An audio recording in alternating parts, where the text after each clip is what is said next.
Sayyidina Ali itu masyhur, dia punya musuh besar namanya Muawiyah.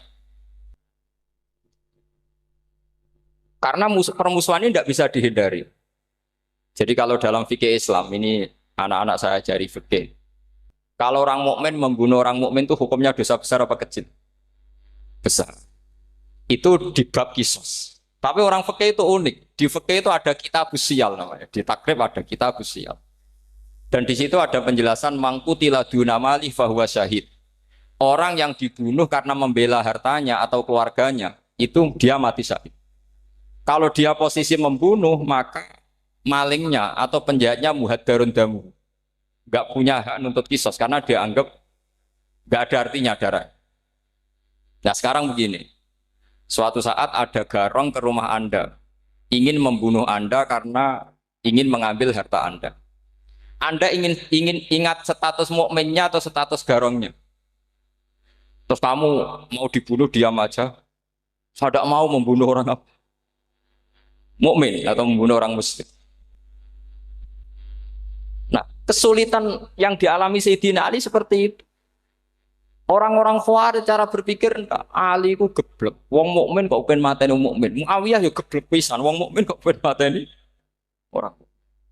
Padahal suasana sudah kacau.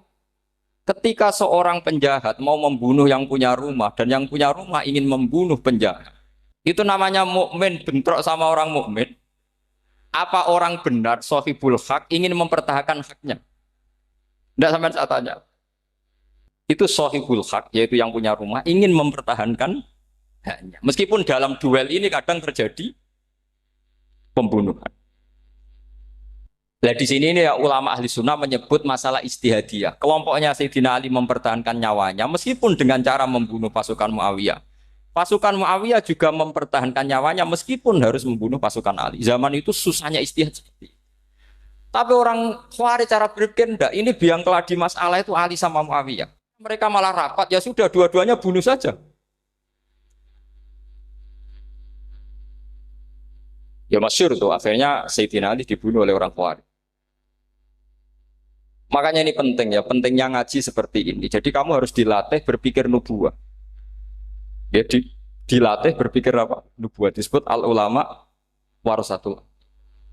Meskipun dengan cara yang ekstrim, tapi pikirannya saja, jangan perilakunya. Saya punya contoh sekian kasus, sekian tragedi. Misalnya begini, saya itu dulu punya teman, dia soleh, bisa baca Fathul Mu'in. Dia itu janggal, bilang sama saya, Gus, tidak biasanya Rasulullah itu agak-agak nyindir orang fakir. Ini kok ada hadis kadal fakru ayakuna kufur. Bahwa kefakiran itu mendekati apa? Kekufuran. Dia itu aneh, aneh sekali. Biasanya tidak biasanya Rasulullah kritik seperti itu. Walhasil ini singkat cerita, anak ini ngalami satu trauma. Dia itu miskin. Gara-gara miskin gitu jadi buruhnya orang non muslim. Dan sering disuruh nganter majikannya itu ke tempat-tempat lokalisasi. Dia mulai mikir, ini gara-gara fakir saya harus nganter orang ke lokalisasi. Mulai ingat dia, Sodako Rasulullah ini gara-gara fakir saya jadi pengantar orang ke lokalisasi. Suatu saat majikannya itu benar-benar bangkrut. Malah tidak disuruh nganter. Pokoknya carikan yang cantik bawa sini. Pusing. Nah, dia akhirnya walhasil lari terus keluar. Terus dia cerita. Betapa ekstrimnya fakir. Sehingga gara-gara fakir saya harus jadi penolong orang yang mau apa mak? Anda boleh berpikir ekstrim, tapi ekstrim dalam melawan kemungkaran itu tadi. Saya nggak boleh jadi fakir. Tapi takutnya fakir yang nanti jadi alat kemak. Imam Ghazali juga punya contoh seperti itu. Imam Ghazali pernah marah besar ketika tren di Baghdad itu orang belajar fakih semua. Hatta layaku natama tobibun illa min ahli timbah kata beliau. Sampai di Baghdad itu tidak ada dokter kecuali orang kafir timbah. Akhirnya kalau ada ulama sakit, saya masih ingat pas kecil. Kalau ada ulama sakit itu tidak boleh dibawa ke rumah sakit. Takutnya ketemu dokter muslim, non muslim malah disuntik langsung apa? Mati. Akhirnya ulama saat itu berfatwa, orang Islam harus ada yang jadi dokter. Banyaklah gus-gus yang sekolah ke dokter. Yang masyhur ya seperti Sahal itu, Sahal bin Abdul Fattah. Itu dulu putranya Ki Fatah yang menolong Mbah Mahfud saat sembunyi. Saking idolakannya Basal, anaknya dinamakan Sahal, tapi dia jadi dokter spesialis bedah. Begitu seterusnya urusan negara. Dulu itu orang jabat itu tidak boleh, karena jabat itu dekat dengan syubhat, dekat dengan haram.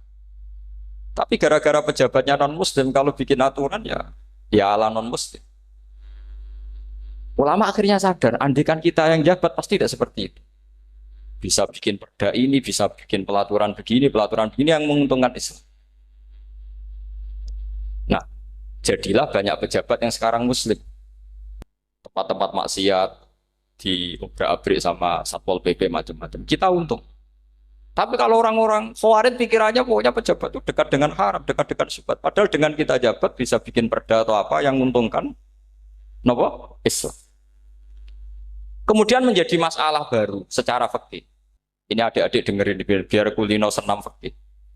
Kalau caleg soleh, misalnya Mas Nadif nyalek, ini tadi tak guyoni, mau jadi bupati ndak, kalau ya mau saya dukung. Jadi misalnya gini ya, Zaid sama Bakar, misalnya Bakar itu orang soleh, mau jadi calon lurah. Dia tahu kalau dia lurahnya kampung lebih baik. Kalau yang jadi ini Zaid, itu kampung itu rusak, karena dia suka dugem, suka macam-macam.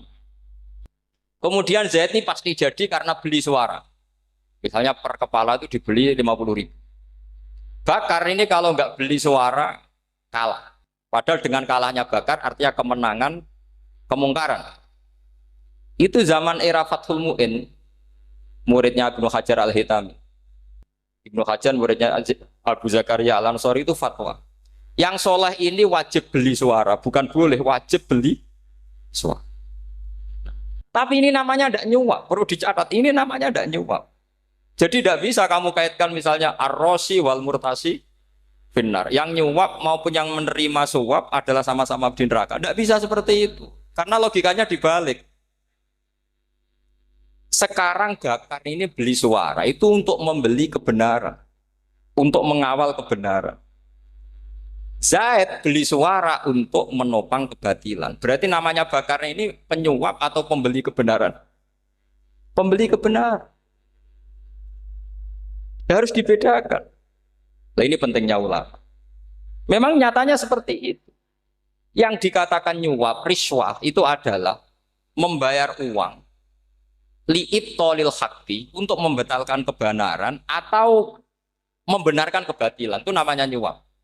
Tapi kalau mengeluarkan uang untuk menghakkan barang hak dan membatalkan barang batil, itu namanya uang perjuangan. Nah ini pentingnya mikir. Jadi ulama itu mulai dulu sudah kreatif. Nah sekarang sudah banyak orang-orang khusyuk yang biasa di masjid khusyuk. Kalau ditanya zaman akhir rusak kabeh, wong soleh-soleh wis nyuap. Kalau orang soleh ini tidak nyuap ya tidak jadi. Kalau nggak jadi mereka nggak ada yang jadi DPR, nggak ada partai Islam, habis malah Indonesia. Saya itu punya kenalan banyak pakar-pakar di Jakarta, itu cerita saya Pak Bahar. Indonesia itu solusinya gampang. Kita ini punya Bali. Punya Batam, itu kalau Bali dimakaukan, Batam dikayakan Hollywood. Amerika kaya itu bukan karena hebat, pornografi dijual, tinju di Nevada itu dijual, di Las Vegas dijual, apa saja dijual. Kok tidak kaya itu gimana? Sementara Indonesia mau aur-auran gitu sukan partai Islam. Sebenarnya Indonesia gampang, kalau ingin kaya Bali itu dikayakan Hollywood atau dikalahkan Makau, jadi kota judi. Batam dijadikan kayak Las Vegas. Itu transaksinya pasti triliunan. Orang gamane wong muda dijual, judi dijual, orang tinju dijual. Tapi gara-gara ada partai Islam, nyari rumus solusi ekonomi itu yang tidak seperti itu. Akhirnya kangelan. Akhirnya rapat isu. Tapi barokah tetap barokah partai apa? Yang menangnya caleg-calegnya rata-rata ya beli. Kalau tidak beli habis. Saya bukan menghalalkan nyuap, enggak. Kalau nyuap tetap haram ila yaumil qiyamah. Tapi kalau suratul masalah seperti ini kamu mengatakan suap itu beda. Ini suratul masalah yang tidak ada kaitannya dengan asal lawannya batil, kecuali lawannya sama-sama hak. Dua calon di kampung itu soleh sama soleh. Ini yang soleh bayar nggak boleh karena siapapun yang jadi soleh. Itu tidak boleh. Makanya kalau cari musuh yang dolim biar halal ya. Sekarang ya seperti itu. Kamu biasa heroik, biasa ngasih kiai kamu, ngasih hadiah kamu, biasa ngasih ibu kamu uang. Ternyata ibu kamu setelah kamu kasih uang, dikasihkan adik kamu atau kakak kamu yang nggak pernah kerja, terus kamu marah-marah, ini tidak adil. Saya yang memberi nggak dikasih, ini yang nggak kerja dikasih terus. Loh kamu biasa jadi pahlawan kok turun kelas menjadi apa? Pasien. Kamu milih jadi pahlawan apa pasien? Pahlawan. Jadi sebetulnya faham-faham ekstremis ini dari kegoblokan. Dari kegoblokan berpikir nubuah sehingga tidak punya rasa ibadah. Lah ini yang menjadi orang-orang ekstrem. Jadi korban pertama ekstremitas itu bukan sahabat tapi Rasulullah Shallallahu Alaihi Wasallam, yaitu Nabi dibilangin oleh mereka, "I'dil ya Muhammad, kamu kalau bagi harus adil." Pikiran mereka kalau adil sama rata sama. Jadi kalau pakai pikiran itu, saya minum di sini itu haram. Mau ndak ikut bikin kok minum. Enak tamu, toko-toko mangan, sing masak kangelan urung. Itu jadi edan bareng. Itu sama seperti kasusnya Bahram Al-Majusi. Dia itu seorang raja kaya, punya anak cantik. Dipikir-pikir, anakku ayu dirabi nang liya rugi, sing gedhekno aku sing rumah aku dirabi wong liya. Maka dia berpikir mau dinikahi sendiri. Karena tadi melihat Mas Nadif ya orang Kenya tadi, apa Nigeria. Nigeria. Malah gak layak itu maksudnya orang. Ini Mas Nadif ini termasuk harus mendukung gerakan tidak ekstrim. Nyawanya masih itu karena barokahnya beliau agak-agak gitu. Tapi nggak sampai liberal ya agak-agak pokoknya itu. Karena ketika ada gerakan ekstrim di Mesir, itu termasuk dia DPO. Ternyata setelah ada intelijen, beliau pas buka itu nggak makan dulu tapi rokok dulu. Wah ini mesti orang sekuler, tidak ekstrim. Akhirnya nyawanya sampai sekarang itu barokahnya rokok pas iftar itu pas. Saya tanya ini masih hidup, ya mas ya. Ya pernah sepuh sama saya. Jadi pikiran-pikirannya Bahram itu seperti itu. Walhasil akhirnya Bahram itu menikahi anaknya sendiri. Masyhur itu dalam cerita. Jadi ceritanya itu ada seorang wali tidur di Masjid Haram sama Rasulullah, ditemuin gitu. Terus kata Rasulullah, salam saya untuk Bahram Al-Majusi. Ternyata dicari-cari nggak ada Bahram lain kecuali Bahram yang berdua, bahkan anaknya sendiri mau dinikahi. Ya cara berpikir karena seperti itu. Kalau kita berbuat banyak harus dapat. Itu bahaya. Bahaya sekali karena kalau dalam teori beragama itu al yadul ulya khairum minal yadis sufla. Kalau biasa ngasih ya ngasih saja, itu heroik. Itu bagus. Jangan biasa ngasih sekarang bermental apa? Makanya saya itu kalau ngajar di pondok yang dulu pernah saya belajar di situ atau yang pernah sepuh itu, dikasih itu bingung. Karena saya ya masih waras itu. Jadi kalau dikasih itu bingung. Tapi banyak juga guru-guru yang dulu ngaji lama setelah ngajar di pondok alma maternya nuntut. Itu saya tidak tahu itu. Itu sudah ada agak-agak kayak itu tadi. Walhasil si Bahram tadi itu, ini cerita harus saya teruskan karena nggak boleh diputus. Dapat salam dari Rasulullah. Ternyata di balik nakalnya dia itu pas mau bulan pertama, malam pertama itu ada seorang janda sepuh ke situ. Ganggu dia tentu ya. Ketika dikejar pulang lagi sampai 3 kali. Dia tanya, kenapa bu kamu begitu? Katanya saya ini anak-anak saya kelaparan. Kalau saya pulang anak-anak saya nangis minta makan. Saya ingin minta Anda. Tapi setelah saya ingat Anda ini majusi, saya mukmin, saya mukminah, saya pulang. Ya sudah bu, kamu di rumah saja. Nanti saya kirimi makan. Dikirimi sendiri, padahal dia seorang raja orang kaya. Barokahnya itu dia dikasih tobat sama Allah. Dan paginya ketemu tamu yang mengirimkan salam dari Rasulullah SAW. Akhirnya Bahram ini menjadi muslim. Tapi intinya berpikir seperti tadi itu salah, bahwa kalau saya jasa banyak harus mendapat apa? Ini cara berpikir orang-orang Khawarij. Iya, saya pernah ditanya seorang dosen. Gus, saya ini kalau baca sejarah perang Badar atau perang Uhud, yang saya tidak nerima itu satu. Kenapa setiap ghanimah harta orang kafir dan istrinya orang kafir kok disita orang Islam, dan yang perempuan jadi amat, kemudian juga digauli orang Islam, yang hartanya orang kafir juga jadi asetnya orang Islam, kok kayak garong. Dia tanya seperti itu sama saya. Terus saya jawab,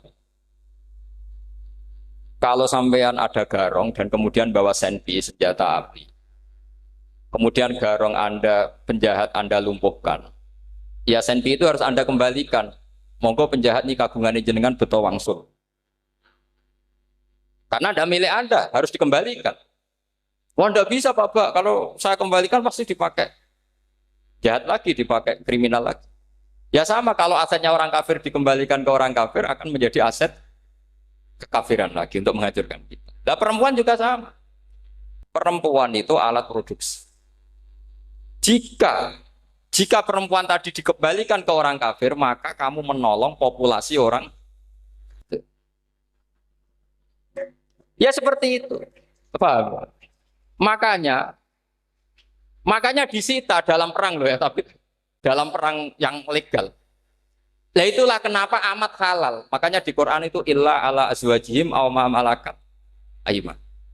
Paling enggak itu masih ada ulama atau pemikir atau ustadz siapa saja yang bisa memahami logika apa? Nanti kalau ulama ini sudah meninggal, orang akan mencibir Islam dengan cara mengatakan Islam itu jahat, yaitu menyita hartanya orang kafir dan istrinya orang kafir setiap kali terjadi perang. Karena pemikiran ini pasti sama-sama kutubnya, sama-sama ekstrim. Nah ini penting saya katakan. Makanya masyhur itu perdebatan Sayyidina Ali dan Muawiyah. Ini saya kutip sedikit. Ini ya sama-sama berpikir ekstrim, tapi ekstrim yang baik. Walhasil dalam satu kerja bakti di Masjid Kuba, itu ada sahabat namanya Ammar. Ini di depan umum, ini penting. Kalau dalam ilmu hadis di depan umum ini penting karena nanti menjadi mutawatir. Beda dengan hadis yang Nabi ngendikan sama 1-2 sahabat, namanya hadis ahadi. Di depan umum Nabi guyon gini sama Ammar, ya Ammar waihak taktuluka alfiatul baghiyah. Ammar, kamu ini nasib kamu itu agak sial. Karena nanti yang membunuh kamu itu kelompok yang tidak benar. Alfiatul baghiyah itu kelompok yang tidak benar. Itu disaksikan sekian sahabat. Walhasil suatu saat Ammar ini ikut perang dan ikut pasukannya Ali dan terbunuh oleh pasukannya Muawiyah. Seneng Ali. Walhasil Ammar ditemuin sama Ali. Ya Muawiyah, al-ana dhuhara bi anna fi'ati haqqun wa fi'ataka baghiyah. Sekarang kelihatan siapa yang benar.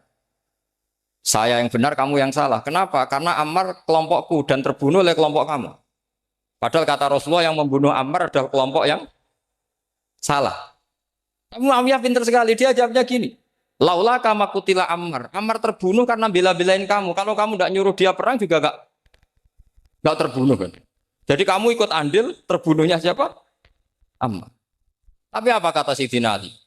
Idzan qatala Rasulullah Hamzah. Kalau teori itu Anda pakai, Rasulullah pun membunuh Hamzah. Sekarang Hamzah perang karena suruhan siapa? Rasulullah. Yang membunuh Hamzah siapa? Wahsy. Kalau teori itu Anda pakai, berarti Rasulullah pun membunuh Hamzah. Terus fasa kata Muawiyah, terus Muawiyah diam. Jadi fikih pun tuh diputuskan lewat pikiran ekstrim. Tapi bukan ekstrim yang merugikan orang lain. Ya, kalau merugikan orang lain namanya sudah la dororo wa la dirar, dia menyalahi aturan. Makanya saya pernah ngaji di sini dulu ketika tahun kemarin. Fikih-fikih Islam itu punya rumus, itu ya gara-gara pikiran ekstrim sebetulnya. Saya pernah nyontohkan adalah orang tuh kalau sholat jenazah itu mayitnya di depan. Itu ulama fikih tidak ada yang punya alasan. Mau hanya bilang gini, hakadha wajadna salafan wa khulafan. Mulai dulu kalau nyolati mayit ya jenazahnya di depan. Ya hanya gitu saja, tidak punya alasan. Makanya ulama lain mengatakan tidak apa-apa jenazah di belakang, yang sholat di depan. Kenapa? Fa innaha laysat bimanzilatil imam. Memangnya jenazah imam harus di depan. Itu ya tidak ada yang bisa bantah. Bagaimana mungkin harus di depan? Enggak imam kok harus. Yang harus di depan itu imam. Jenazah itu imam apa enggak? Enggak. Terus alasan kedua sholat ghaib. Kalau ada orang mati di Surabaya, Mas Nadib di sini, sholat ghaib boleh enggak? Boleh. Jenazahnya di depan apa belakang? Di belakang kan? Berarti harus enggak jenazah di depan. Ya dia mau ngakeh yang jelas kalau itu. Lah ini contoh-contoh kecil. Nah orang Khawarij itu orang yang paling tidak mau menerima otak adik seperti itu. Akhirnya jadi goblok bareng tadi. Ya makanya Rasulullah pun jadi korbannya Khawarij. Muhammad kamu harus adil. Karena pikiran mereka adil itu yang memberi banyak ya dapat banyak. Kalau pikiran nubuah tidak seperti itu. Kalau yang biasa memberi, biasa heroik, biasa baik ya biar tetap biasa memberi. Jangan dilatih jadi apa? Fasih. Ini mungkin adik-adik juga agak keberatan, tapi harus dilatih. Makanya saya itu jadi kiai itu ya mulai kecil anaknya kiai butuh kiai. Saya itu ya mulang tuh senang. Saya tidak pernah terlintas dikasih santri atau dihormati ya enggak. Mungkin sampai mati ya enggak terlintas. Ya pikiran saya sederhana. Biasa mulang pahlawan malah sekarang pasien itu malah kayak cemen, kayak turun kelas gitu. Jadi saya terus ya enggak kepikiran sama sekali. Loh kalau saya minta sama Allah karena itu atasan saya. Makanya ada ulama yang ekstrim gini, ini kisah nyata. Ada ulama alim datang ke seorang raja. Rajanya ini soleh padahal. Ternyata pas raja itu berdoa, ya Allah saya kasih ini, kasih ini. Padahal ulama tadi itu mau mengajukan proposal. Mau minta apa gitu. Terus dia pulang ketika ditanya, Pak Kiai kenapa pulang? Ternyata raja itu minta zat yang sama yang saya mintai. Kalau raja saja masih minta, ngapain saya minta raja? Saya akan minta zat yang dimintai raja. Terus pulang dia. Wah itu ya pikiran ekstrim, tapi bagus ekstrimnya. Saya akan minta zat yang dimintai. Kalau sampean kan enggak, uteke saya les, sholat dinteni, tetap jalo. Oh, orang mikir seperti itu. Memang salah didik, salah itu tadi. Nah, ini harus dilatih.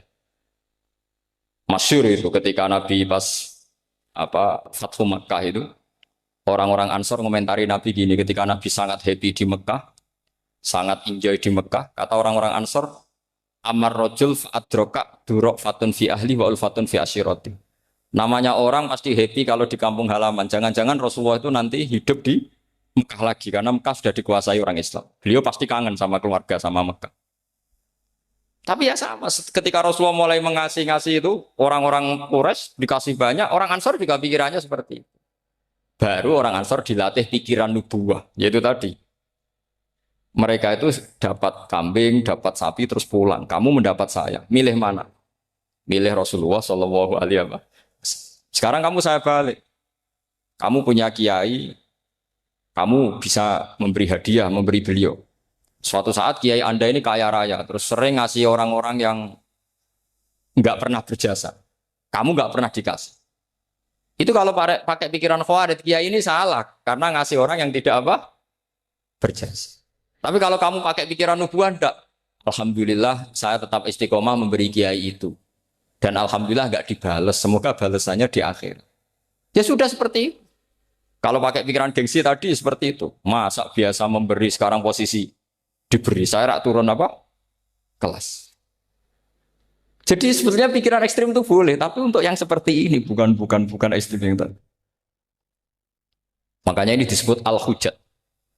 Al-hujjat itu satu logika yang bisa mematahkan asumsi awal.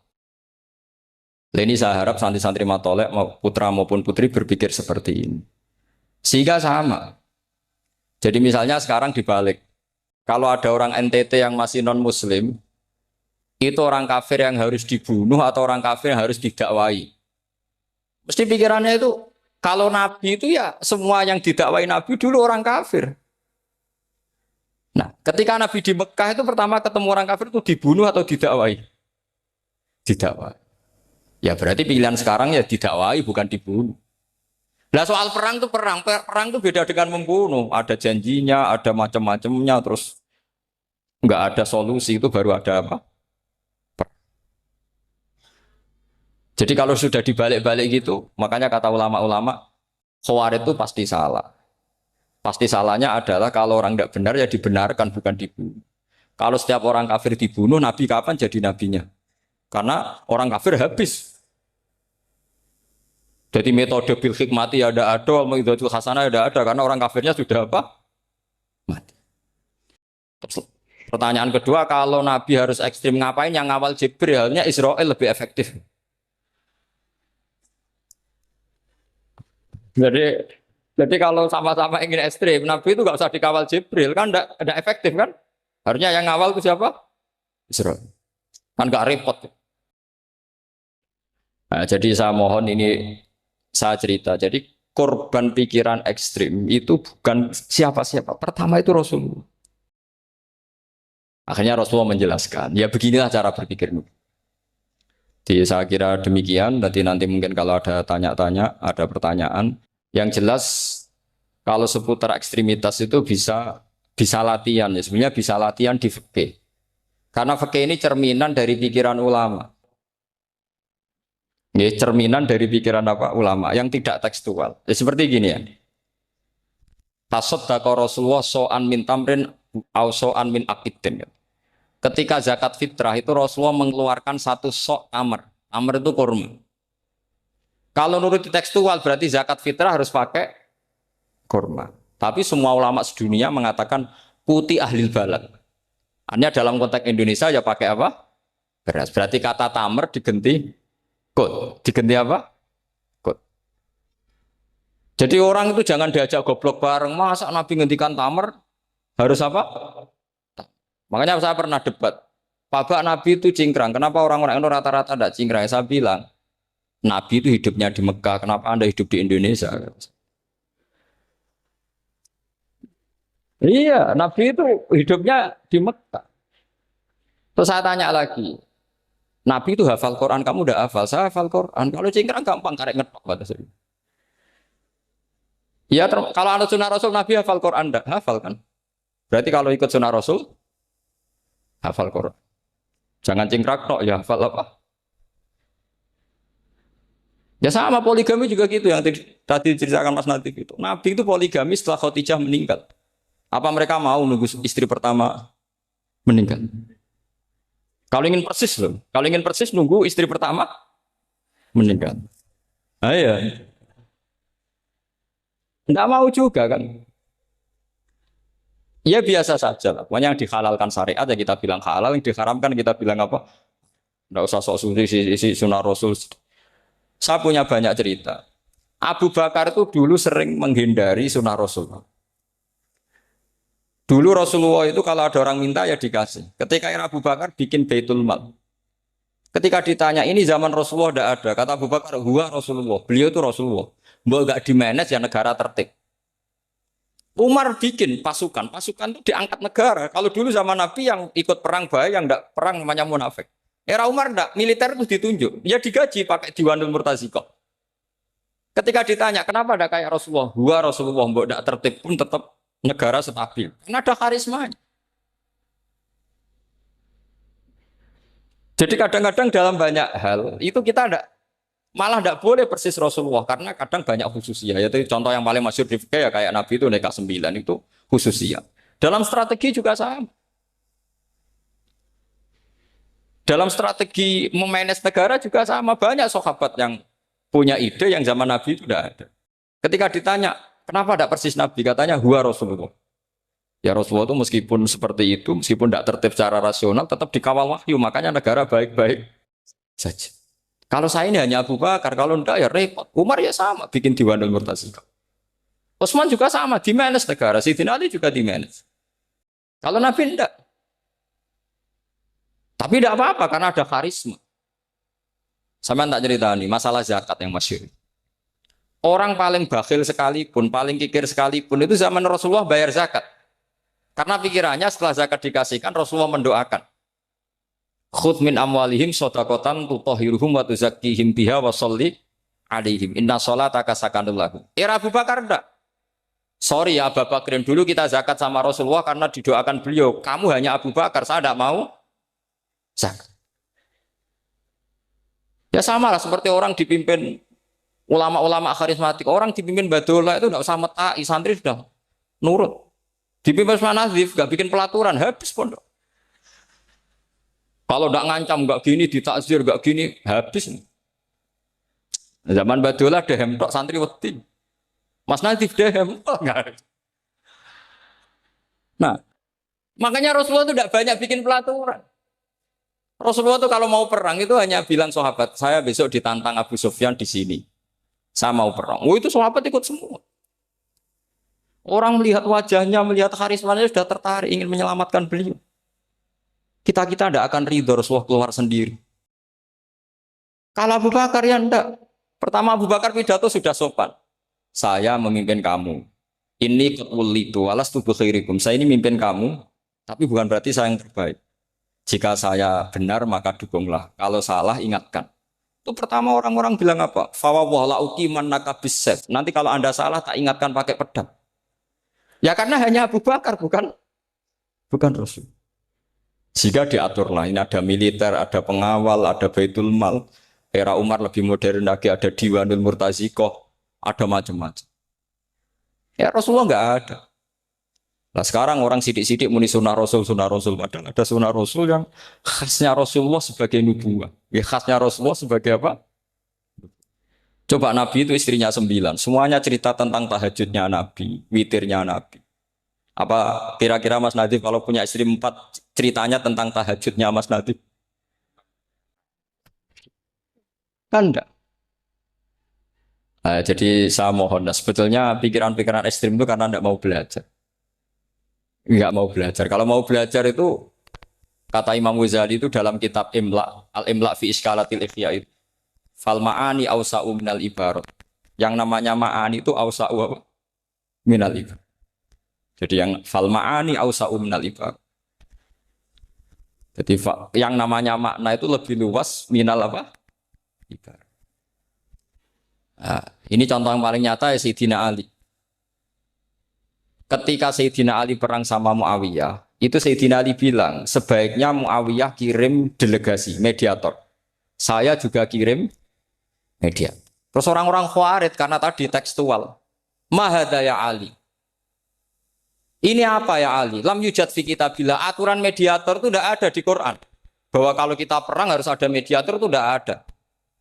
Terus Sayyidina Ali baca ayat wa in khiftum shiqaqa bainihima fab'atsu hakaman min ahli wa hakaman min ahliya. Jika lelaki dan perempuan, suami istri terjadi shiqaq, terjadi konflik, maka suami kirim satu mediator, yang pihak perempuan juga kirim mediator. Terus Sayyidina Ali ngendikan wa amru Muhammad a'dhamu min amri rajulin wa imra'atin. Urusan umat Muhammad lebih serius ketimbang urusan hanya sekedar suami dan istri. Maka kita butuh hakam, butuh mediator. Baru 4.000 orang Khawarij tobat ngikuti pikirannya Sayyidina Ali yang tidak tekstual.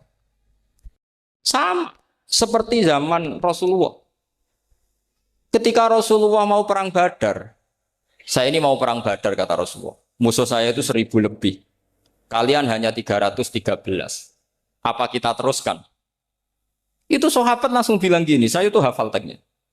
Idzan lanaqulu laka kama qalat banu Israil fathab anta wa rabbuka faqatila inna hahuna qa'idun walakin idhab anta faqatila inna ma'akum muqatilun. Ini kelihatan sekali bahwa para sahabat sudah ada tekstual. Orang-orang Bani Israel ketika melihat Musa katanya sakti dan orang dekat Allah, itu cara berpikir orang Bani Israel gini. Walhasil ada perintah supaya Musa itu merangi kaum Jabarin. Orang Jabar ini gagah-gagah, pikirannya orang Bani Israel. Musa kami itu sakti dekat Allah, ya sudahlah sama Allah saja sana, tak tunggu di rumah kabarnya. Itu kan sama dengan santri semedit, roh kiai ini suga, kiai aku suga, serasa tak pikir kan seperti itu. Ya sama seperti itu. Nabi ku kekasih Allah, mesti perang menang, serasa tak ewangi mesti menang. Fadhab anta wa rabbuka faqatila inna hahuna. Kok itu? Ya sudah kamu berangkat saja sama Tuhan, tak tunggu di rumah. Tapi apa kata para sahabat Ansor ketika Nabi minta supaya mereka dukung di perang Badar? Langsung bilang, idzan lanaqulu laka kama qalat banu Israil. Kita tidak akan bermental kayak Bani Israil. Ini tekstual apa enggak? Mereka punya mafhum, punya pikiran. Cara Mas Nadi punya kreatif. Bahwa ini mental yang bejat, kita tidak akan meniru seperti itu sahabat. Jadi dulu sahabat itu makna di Quran juga ada tekstual. Jadi bisa memahami. Nah sekarang orang memaksa semuanya harus tekstual. Ya meskipun tadi jangan terlalu liar terus menjadi liberal. Tapi saya tidak tahu kalau contohnya Mas Nadim tadi pakai kondom, istiqomah tidak tahu itu pikirannya Jil apa Mas Nadim tidak tahu saya itu tidak tahu kok sampai sembeling itu saya tidak tahu itu. Oh, lagi juga kalau tidak bisa nyontohkan yang di luar itu saya itu ya tidak tahu. Mulai dulu ilmunya yang seperti itu terus saya tidak tahu lagi. Jadi mulai dulu zaman Nabi pun itu sudah ada pikiran-pikiran seperti itu. Jadi tekstual atau harfiah itu ya enggak. Nyatanya sahabat langsung bilang idzan lanaku rolaka kama qolat banu apa? Esra.